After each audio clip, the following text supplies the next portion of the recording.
game officially? With basketball being how it is, I would kind of, expect to come in every game and try to be like that. But, it's not going to be like that every game. So, my goal is to come in and do kind of what I did today. So, just anything to, help us win. All good. Hey, Talen, Frank told us early today that you were going to get some minutes tonight with AD out. How does it affect your mindset when you know you're going to play a certain role or when you know that you're going to come in on a given night? I just try to stay, ready throughout, everything. Not kind of knowing what role I'll play when the game starts is, kind of hard. So just being able to stay ready and just come in and do what I know how to do is just, going to be good. Tweet, Lakers Chargers fan. James Worthy, you guys made this game worthwhile for me tonight. Thanks. Oh, thank you. Ori, James. Thanks for tuning in, man. We appreciate it. That's our goal, is to connect with the fans, even if it's not a great You know what? game. I'm with him. You two made my night too. Especially You the man. ice cold Randy Watson up there. All right, outshoot them 14-36 from 3. Bench 32-27, but it did not matter. Points off turnovers, the big one, 16-5. Earlier today, our Laker insider Mike Bresnan caught up with the Lakers general manager, Rob Pelinka, to get his thoughts.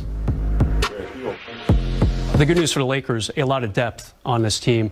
And how important is that to have not just a quality starting 5, but a strong, 1 through 15 team, more or less? Yeah, Mike, again, that was something that was really intentional as the front office was sort of, coming up with our strategy for this team. Having come out of the bubble experience where, guys had to come and go a little bit and teams had quarantine issues. We knew that this year, with kind of the soft bubble that we're in, where teams are traveling around, that we wanted to have a deep team. And I think on a night, if we're missing a couple good players, we'll still be amazingly competitive, because I think Frank Vogel and others at the beginning felt like this was one of the deeper teams in recent history, and that was intentional for sure. Rob, if I know you like I do, you're always looking for ways to make yourself better, your people around you better, the players better. The trade deadline still a couple months away, and of course the veterans buyout session after that typily. Do you see the team being active? Obviously the Lakers off to a great start, but there's always ways to tinker and maybe even improve, isn't there?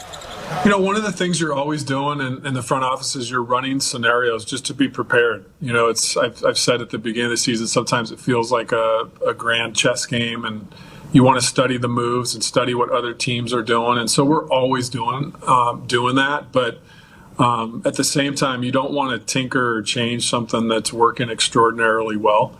And so we'll be mindful of that too. We do have one open roster spot right now that at some point in the season will probably get use. We wanted to use the first, third to really see where the holes are or the needs are. But that's definitely a tool at some point that'll come into play. And, then you were talking about the trade deadline too. You never know what may come your way. And so we're preparing in advance for that, just to make sure we're doing all we can to defend the title. All right, Brez, your conversation with Rob Pelinka talking about the new additions. Yeah, he's obviously very happy about what they've done. I mean, when you had a guy like Schroeder and Montrez, that's going to make your team better. Marc Gasol, he's not going to score 20 points and get 10 rebounds every night like he used to in Memphis. But what he does on the court with his poise, you can tell Rob Pelinka really appreciates the new guys. And why not? I mean, this team has been really playing at a high level tonight, an obvious exception. I wonder, though, and you heard him talk a little bit about the near future, trade deadline, about 2 months away. Then, of course, all the vets buyouts after that. He's not going to reveal his cards. Not even he knows what moves he's going to make. But I wonder if the Lakers maybe go after another shot-blocking big man. You mentioned the stat earlier. Yep. They really had only one block shot till late in the game when it was irrelevant. I feel like maybe one more big man down low. They still have that one open spot on the roster. Yeah, I think there's the one critique, at least from people, about the roster or a need for this Laker team, even though they were #1 in defensive efficiency and they had the best record in the league up until a couple nights ago, is the fact that they lost a little bit of length, and do they need a shot blocker, and can they get one later down the road? Well, it would be nice. Shot blocking is a big part of their offense, to be able to block a shot, keep it in play, get going on a fast break, it kind of altering shots. There were a lot of times last season when players would drive into the paint, they wouldn't even take the shot.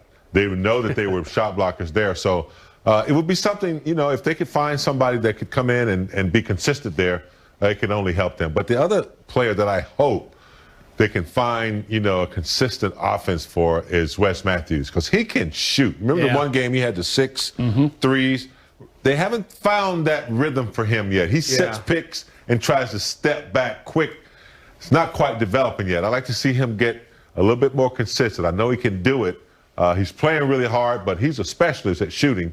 That can help as well. Well, we want to talk about previews to maybe NBA Final. If we look at last night's game, we definitely need another big because AD can handle him, but he can't do it for 48 minutes. I'm talking about Joel Embiid. And we saw Marc Gasol just too slow to guard him. So they need another big. And Trez is too short. So if you want to have a preview to a finals, that was a perfect preview to say we need another big. And they need to find something. We saw it in Drummond, too. When Drummond would someone be able to argue that and say, Rob, but last year in the playoffs, they rarely used their bigs? Last year in the playoffs, they rarely had a big they went up against. The only one they had was in Denver, and he's not. If you're playing really, Philly, it's a different story. It's not truly a big.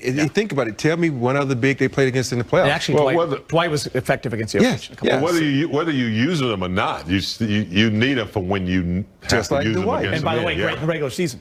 If we didn't have Dwight last year, who didn't play a lot of minutes, if we didn't have Dwight to go up against Jokic, that would have been a problem. He helped win that series. There's no doubt. And Frank Vogel, some nice moves. He put Markieff Morris in there in a couple of the playoff games to kind of mess with the other team. I think that was the Houston series. They were coming out with Robert Covington as their center. He's all of, 6'7". So, I mean, you're right, Rob, when you say not a lot of brute force needed in the playoffs last season. That could change, especially if the Lakers get to the finals this season. Yeah, Rob and the staff have done an incredible job putting together this roster. And like you said, they're going to keep it close to the vest. Maybe there's a move down the road. We shall see, but this team, pretty darn good. It's hard to go out and get better. It's not time to panic yet, but it's just if the one thing that's obvious is the shot block. It's just something to make you go,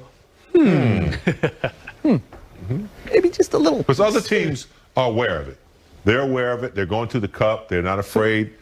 Detroit tonight, they had no worries about, a shot blocker being there. So who are some of the names something out to there? think about. Who are some of the names